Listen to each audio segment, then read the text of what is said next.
આપણા નવીન પ્રાથમિક શાળાનું ઓરડાનું લોકાર્પણ ઉપસ્થિત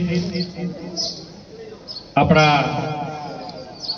નવનિયુક્ત હમણાં જ આપણા બાબર તાલુકાની અંદર અને એવી સારી કામગીરી અમે હું જોઉં છું એમને કે 2 મહિનાની અંદર મામલતદાર શ્રી તરીકે આવ્યા અને આપણા તાલુકાની અંદર પરિવાર તરીકે કામ કરી રહ્યા છે એવા મામલતદાર શ્રી આપણા ભારતીય જનતા પાર્ટીના પ્રમુખ ભરતભાઈ કાપડી, આપણા શહેર બાબર શહેર પ્રમુખ પ્રવીણસિંહ રાઠોડ, આપણા પૂર્વ બનાસ બેંક ચેરમેન બિરાજી ઠાકોર, રાજુભાઈ રાવલ પૂર્વ પ્રમુખ બાબર તાલુકા અને પ્રભારી થરાદ તાલુકો, રણછોડભાઈ ચૌધરી બનાસ ડેરી ડિરેક્ટર, આપણા મહામંત્રી મફાજી ઠાકોર, હિતેશભાઈ ઠક્કર, ગણપતસિંહ યુવા પ્રમુખ ભાજપ શહેર, ત્રિભુવનભાઈ મહામંત્રી શહેર અને હમણાં જ આપણા ગામનું ગૌરવ અને મહિલા મોરચાની અંદર જેમણે જિલ્લાની જવાબદારી આપી છે નવા જિલ્લાની અંદર અને નવા જિલ્લામાં જ્યારે જવાબદારી આપણા ગામની મહિલા તરીકે મહિલા મોરચામાં મહામંત્રી તરીકે જશોદાબેનને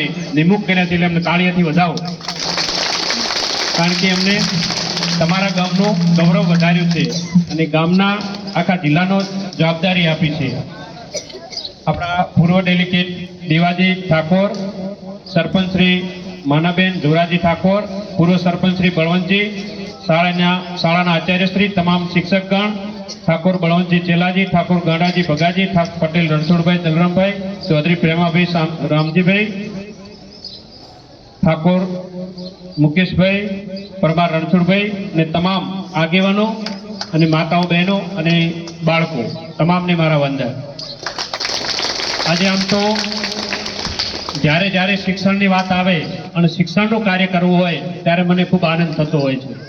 હમણાં સવારની અંદર ચિતરવાની અંદર પણ આપણા નવીન પ્રાથમિક શાળાના મકાનનું ત્યાં પણ લોકાર્પણ કરીને આવ્યા. તે પણ ખૂબ આપણા દીકરા દીકરીઓ સારી રીતે ભણી શકે ને સારી રીતે અંદર રહી શકે એના માટે આપણી ગુજરાતની સરકાર, આમ તો નરેન્દ્રભાઈ મોદી સાહેબ અને ભૂપેન્દ્રભાઈની સરકાર હંમેશા શિક્ષણ માટે હંમેશા આગળ તપ્તર રહી છે અને રહે છે. દરેક ગામની અંદર આપણે જોઈએ છીએ તો અદ્યતન સુવિધાવાળું મકાન જ્યાં બાળકને જે જરૂરિયાત હોય એ જરૂરિયાત પૂરી પાડી અને જે રીતે બાળકને તૈયાર કરવાનું થાય એ રીતે આપણી સરકાર હંમેશા તપ્તર રહી છે.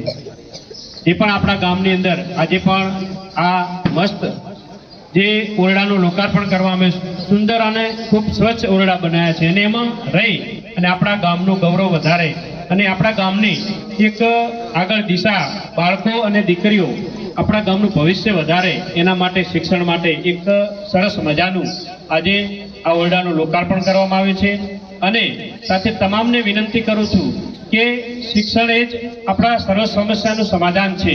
માટે આપણા વડીલો અહીં બેઠા છે, માતા પિતાઓ બેઠા છે, એમને નમ્ર વિનંતી છે કે આપણું બાળક સ્વચ્છ કરી નિરોગી કરી અને આપણા ટાઈમસર સ્કૂલની અંદર મૂકવા આવે. આમ તો જોઈએ તો જોરદાર સ્વચ્છ ડ્રેસની અંદર બાળકો અને બધા તૈયાર થઈને આવ્યા છે એટલે ગામની અને એમની જવાબદારી સારી લાગે છે કે આપણે આ બાળકને સ્વસ્થ રીતે ભણાવીએ એ જવાબદારી તો દરેકની છે જ.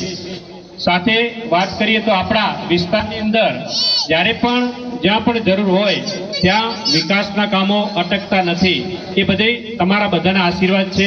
ત્યારથી આપણે ભારતીય જનતા પાર્ટીનું કમળ જીતાડ્યું છે ત્યારથી આ વિસ્તારની અંદર હંમેશા વિકાસના કામો અવિરત વહી રહ્યા છે અને આવનારા સમયની અંદર પણ તાલુકા અને જિલ્લા પંચાયતની ચૂંટણી આવે છે તો તમામને મારે વિનંતી છે કે આજના તબક્કે કે આપણા આ ગામના વિકાસ માટે, આપણા વિસ્તારના વિકાસ માટે તાલુકા અને જિલ્લા પંચાયત પણ આપણે બનાવવી પડશે. તમને બધે આમ તો ખબર જ છે કે જ્યારથી આપણું આ ભારતીય જનતા પાર્ટીનું કમળ ખીલ્યું ત્યારથી અવિરત વિકાસ તરફ વળી રહ્યું છે. હમણે પાણીનો પ્રશ્ન હતો તો પાણીના પ્રશ્નની અંદર તમારા બધાના આશીર્વાદ થકી ત્યાં બેઠા બેઠા આપણે 30-4 સુધી પાણીનું અવિરત ચાલુ રહે એના માટે રજૂઆત કરી અને ચાલુ રખાયું છે. એ તમારા બધાના આશીર્વાદ થકી છે. ત્યાં તમે બેસાડ્યો ત્યારે કરી શકો. બાકી એવા તો ઘણા બધા આપણા કામો છે. તો આપણા સરકારી કોલેજ પણ નવીન કામ ચાલુ છે, એ પણ 12 મહિનાની અંદર અદ્યતન સુવિધાવાળું આપણું સરકારી કોલેજ પણ બની રહી છે.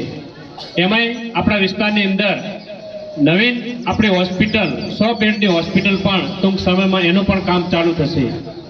એ બધું તમને જ થાય છે. તમે બધાએ અથાગ પ્રયત્ન કરી અને અહીં ભારતીય જનતા પાર્ટીનું કમળ જીતાડ્યું ત્યારે આ શક્ય બને છે. હજુ ઘણા બધા એવા વિકાસના આપણે કામો કરવા છે. તમારા સાથ સહકારથી તમામને જ્યારે આપ્યો છે ત્યારે આ વિસ્તારની અંદર જ્યાં પણ જરૂરિયાત પડશે એ હંમેશા વિકાસના કામો અટકવા નહીં દઈએ. જ્યાં જ્યાં જરૂરિયાત પડે તમારો દીકરો છું અને પહેલા પણ કીધું હતું કે સેવક તરીકે કામ કરીશ. અત્યારે પણ ભારતીય જનતા પાર્ટીની સરકાર અને ભૂપેન્દ્રભાઈની સરકારની અંદર જ્યારે સમાવેશ કર્યો હોય ત્યારે આ તમારા દીકરાને ત્યાં બેસી અને જ્યારે આખા ગુજરાતની કમાન સોંપી હોય એ ભાગ્ય હું તમને બધાને આપું છું. કારણ કે તમે બધાએ આશીર્વાદ દિલથી આપ્યા હોય તો જ આ શક્ય બને. જ્યારે દિલથી આશીર્વાદ મળતા હોય તો બધું કામ શક્ય થતું હોય. એ જ રીતે આમ તો ગુજરાતની અંદર જોવા જઈએ તો પ્રથમવાર આખી ગુજરાતની અંદર 11 મહિનાની અંદર જો ભૂપેન્દ્રભાઈની સરકારમાં સમાવેશ થતો હોય તો પહેલો કિસ્સો છે. એ તમારા બધાની ઋણ છે. એ તમને બધાને હું અભિનંદન આપું છું. તમારા બધાને આ વિકાસના કાર્યની અંદર જે પણ કાર્ય કર્યું એમાં તમે પણ સહભાગી બનો છો. એટલે તમારું જે તમે અથાગ પ્રયત્ન કરી અને આ કામ કર્યું છે એ જે કામ કરું એમાં તમારા બધાનો સાથ સહયોગ છે. આવા તો અનેક કામો હજુ આપણે આ વિસ્તારની અંદર કરવાના છે. અનેક શિક્ષણ માટે બિલ્ડિંગો પણ ઊભી કરવી છે. જ્યાં પણ જરૂરિયાત હોય તો મને કહેજો, હું તમારી સાથે જ છું અને સાથે મળીને કાર્ય કરશું. આ વિસ્તારની અંદર જ્યાં પણ જરૂરિયાત પડે ત્યાં તમારી સાથે જ છું.